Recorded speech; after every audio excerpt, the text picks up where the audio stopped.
Okay, so what we got here is the Audi Q5 2023 installed with the Starline M66 V2 system. So it's the Immobilizer, tracker and phone call notification system. So if you do not have the tag with you to turn the system off, which is this tag here, the vehicle will not start. So a thief will not have the tag with them. And as you can see, you'll get errors come up on the dash, nothing to worry about, and I cannot drive the vehicle. The system will call me.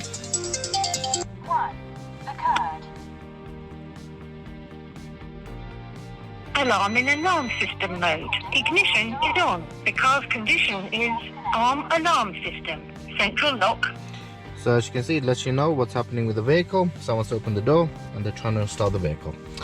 So if I had the tag with me, I can disarm the system using the tag, and now as you can see, it's gone to ready and I can put it into gear.